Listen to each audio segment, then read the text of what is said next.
वजीर मर गया। वजीर बहुत ही बुद्धिमान था, लेकिन अचानक ही उसकी मौत हो गई थी। तो अब नए वजीर की खोजबीन शुरू कर दी गई। साम्राज्य बहुत बड़ा था, इसीलिए उसे संभालने के लिए एक बहुत ही बुद्धिमान और दूर की सोच रखने वाले वजीर का होना भी बहुत ही जरूरी था।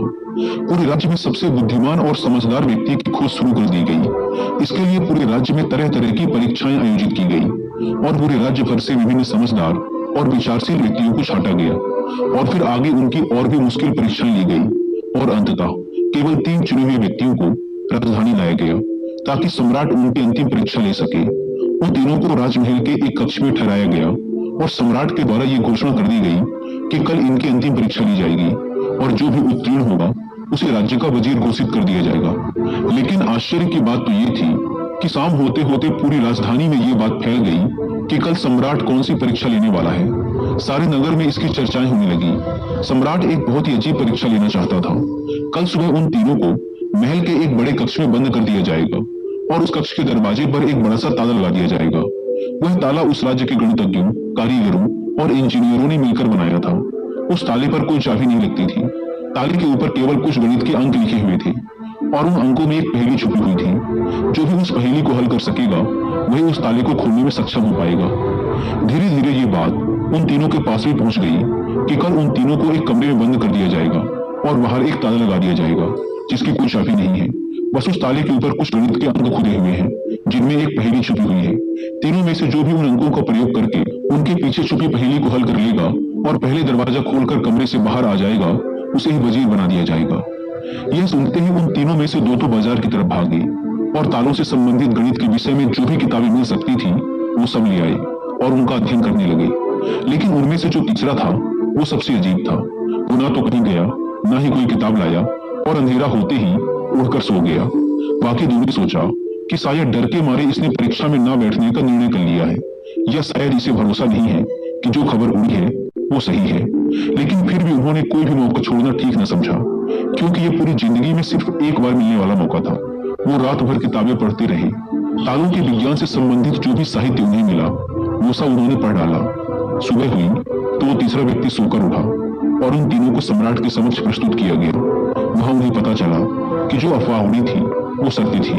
उन तीनों को एक बड़े से कक्ष के अंदर बंद कर दिया गया। उसके बाहर एक ताला लगा दिया गया जिसके ऊपर कुछ गणित के अंक खुदे हुए थे। सम्राट ने कहा, तुम तीनों में से जो भी इन अंकों में छुपी पहेली को हल कर लेगा वही दरवाजा खोल पाएगा और जो दरवाजा खोलकर सबसे पहले मेरे पास आएगा मैं उसे अपना वजीर बना लूंगा। मैं तुम तीनों का बाहर इंतजार करता हूँ। इतना कहकर सम्राट वहां से चला गया।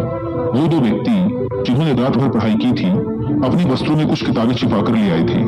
दरवाजा बंद होते ही उन्होंने वो किताबें बाहर निकाली और ताले पर लिखे नंबरों को एक कागज पर लिखकर उनके हल खोजने शुरू कर दिए। लेकिन जो वो तीसरा व्यक्ति था उसने कुछ न किया। वह अपनी आंखें बंद करके कमरे के एक कोने पर शांति से बैठ गया। उसे बैठा देखकर वो दोनों हंसे और तंज कसते हुए कहा, क्यों, हार मान गए क्या? कुछ करो तभी तो कुछ होगा। उन्हें लगा जैसे उसने हार मान ली है। वह डर गया है और अब वह कुछ भी प्रयास नहीं करना चाहता। लेकिन उसका मन एकदम शांत था। उसकी आंखों से स्थिरता झलक रही थी। वह परेशान नहीं मालूम पड़ता था। वह बैठा रहा। फिर अचानक उसे कुछ सूझा। वह उठकर दरवाजे के पास आया और धीरे से उसे धक्का दिया और यह क्या, दरवाजा खुल गया। वह कमरे से बाहर चला गया। लेकिन वो दोनों व्यक्ति अपनी किताबों में डूबे रहे। उन्हें पता भी न चला कि वो तीसरा कमरे से बाहर जा चुका है। उन्हें तो पता ही तब चला जब सम्राट उस तीसरे व्यक्ति को लेकर अंदर आया और बोला, बंद करो अपनी ये किताबें। जिसे बाहर निकलना था वो तो कब का निकल चुका। यह देखकर वो दोनों दंग रह गए और पूछा, आखिर तुम बाहर कैसे निकले?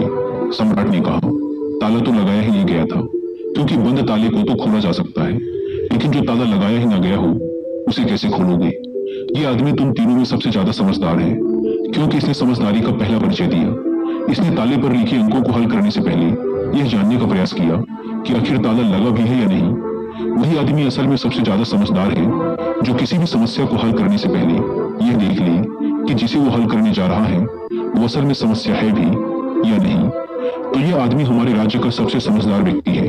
हम इसे अपना वजीर नियुक्त करते हैं। तो दोस्तों, इस कहानी से सीखने वाली बात यही है कि जब भी हमें लगे कि हमारे सामने कोई बड़ी समस्या है तो जल्दबाजी में घबराकर उस समस्या का समाधान खोजने की बजाय हमें ठंडे दिमाग से ये सोचना चाहिए कि जिसे मैं समस्या समझ रहा हूँ वो असल में समस्या है भी या नहीं।